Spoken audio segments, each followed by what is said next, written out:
اگلا سوال مبینہ کراچی سے پوچھتی ہیں کہ بچے کے پیدائش کی کیا سنتیں ہیں، جیسے کھجور چٹانا، اس کے علاوہ اور سنتیں، اور بچوں کے کان میں آذان دینے کا طریقہ بھی واضح کر دیجئے۔ کچھ لوگ کہتے ہیں کہ بچے کے کان میں آذان دینا سنت نہیں ہے، کیا کوئی حدیث ہے اس بارے میں؟ وضاحت فرما دیجیے، جزاک اللہ۔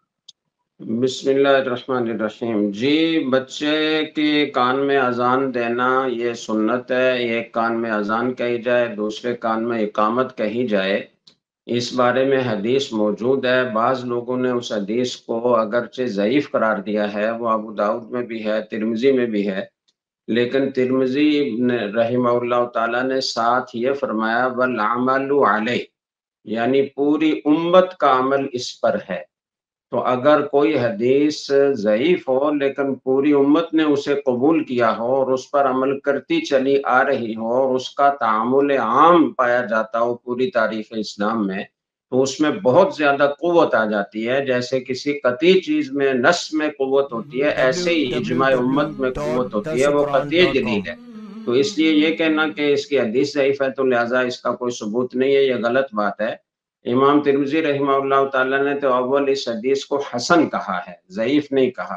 بعض لوگوں نے اس کو ضعیف کہا ہے، لیکن ساتھ امام ترمذی کے اس قول کو شامل کیا جائے کہ پوری امت کا اس پر عمل ہے، تو پھر اس ضعیف حدیث میں بھی بہت قوت پیدا ہو جاتی ہے۔ ایک تو اذان دینا، اقامت کہنا، یہ مسنون ہے، اور دوسرا تحنیک، جس کو گھٹی دینا کہتے ہیں، کہ کھجور یا چھوارا باریک کر کے تو اس کے تالو کے ساتھ تھوڑا سا لگا دیا جائے۔ اور تیسری سنت یہ ہے کہ 7ویں دن اس کا عقیقہ کیا جائے، اور عقیقے میں لڑکا ہو تو 2 بکریاں اور لڑکی ہو تو 1 بکری ذبح کی جائے، اور اسی عقیقے کے دن میں اس کا سر منڈوایا جائے، اور سر منڈوا کر اس کے بالوں کے وزن کے برابر چاندی یا چاندی کی قیمت وہ فقراء پر صدقہ کی جائے، اور 7ویں دن ہی اس کا اچھا سا نام، اچھے معنی والا نام رکھا جائے۔ یہ اس کے نو مولود کی کچھ سنتیں ہیں جن کا احادیث سے ثبوت ملتا ہے اور پوری امت اس پر عمل کرتی چلی آ رہی ہے۔